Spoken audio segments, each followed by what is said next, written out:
Hello friends, आज की कहानी है लड्डू एक्सपर्ट की कहानी। सरला जी अपने पति केदारनाथ जी से तीखे तेवर और ऊंचे स्वर में कह रही थी, सुनो जी, कल पड़ोस वाली गुप्ताइन कह रही थी कि आपको डायबिटीज आपकी बहू प्रीति की वजह से हुई है। अरे प्रीति बहू का इसमें क्या दोष? केदारनाथ जी ने पूछा। बहू की ही गलती है, उसे मीठा बनाने का शौक है और आपको खाने का। सरला जी ने मुंह फुलाते हुए कहा, नहीं सरला, मैं ही अपने खान पान का ध्यान न रख सका और यह डायबिटीज कोई थोड़े दिनों की खान पान का नतीजा नहीं है। यह तो लंबे समय से गलत दिनचर्या और उल्टे सीधे खान पान का परिणाम है और आजकल तो यह बड़ी फैली हुई समस्या है, बहुत लोगों को हो जाती है। बहू को इसका दोष देना गलत है। इत्तेफाक से कमरे के बाहर खड़ी प्रीति के कानों में ये सारी बातें पड़ गईं। कुछ देर बाद सरला जी किचन के कामों में लगी प्रीति से बोली, बहू सर्दी हो रही है, पर इस बार लड्डू बनाने की ज़रूरत नहीं है। तुम हर बार तरह तरह के लड्डू बना के रख देती हो, फिर मीठे के शौकीन तुम्हारे बाबूजी मीठा देखकर खुद को रोक नहीं पाते, बेमतलब में अपनी शुगर बढ़ा लेते हैं। अब तो वे अपने दांतों से भी परेशान हैं, तो अब कैसे वे मेवे के लड्डू खा पाएंगे? इसलिए अब की बार लड्डू बनाना ही नहीं। सरला जी ने ना रहेगा बांस ना बजेगी बांसुरी वाले अंदाज में कहा।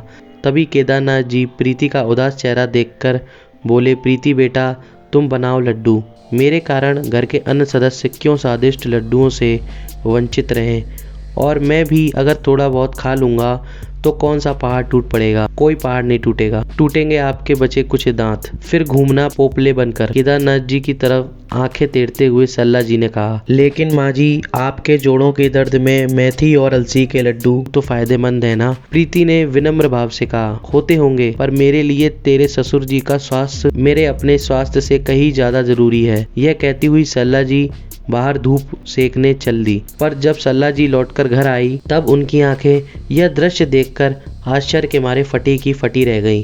केदारनाथ जी स्वादिष्ट लड्डू खाते हुए मंद मंद मुस्कुरा रहे थे।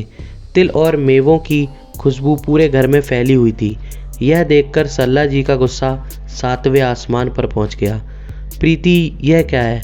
मेरे मना करने पर भी तुमने लड्डू बनाए? अरे शांत हो जाओ सरला जी, यह लड्डू बहू ने नई रेसिपी से बनाए हैं, एकदम शुगर फ्री। लड्डुओं का स्वाद मुंह में घोलते हुए केदारनाथ जी ने कहा। तभी प्रीति ने बताया कि कैसे उसने अलग से बड़ी सूझबूझ से बाबूजी के लिए मेवों को पीसकर शुगर फ्री लड्डू बनाए हैं। माँ जी, बाबूजी का मन भी तो तरह तरह की चीजें खाने का होता होगा ना, बस यही सोचकर मैंने लड्डू बना दिए। प्रीति ने धीमे स्वर में अपनी बात कही। फिर क्या? सरला जी अपनी बहू की समझदारी की मुरीद हो गई और हर तरह का एक एक लड्डू लेकर बाहर को चल दी। कहाँ जा रही हो भाग्यवान? केदारनाथ जी ने पूछा। जा रही हूँ उस गुप्ताइन को ये सेहत भरे लड्डू खिलाने और साथ ही यह भी बताने कि हमारी लड्डू एक्सपर्ट बहू हर तरह के लड्डू बनाना जानती है और हमारी बहू से ज़्यादा हमारे स्वास्थ्य का कोई ख्याल नहीं रख सकता। हमारी प्यारी लड्डू एक्सपर्ट बहू प्रेम भाव से सरला जी ने प्रीति की ओर देखा और मुस्कुराती हुई सरला जी गुप्ताइन के घर को ओर चली गई और वहां अपनी बहू की खूब तारीफ की। आई होप कि आप लोगों को ये कहानी पसंद आई होगी। बाकी इस कहानी को लेकर आपकी क्या राय है, आप नीचे कमेंट करके हमें ज़रूर बताएं। अगर चैनल पर नए हैं तो सब्सक्राइब करना ना भूलें और शेयर करें अपने बाकी सभी मित्रों के साथ। मिलते हैं हम लोग एक ऐसी नई कहानी, नई सोच के साथ। धन्यवाद।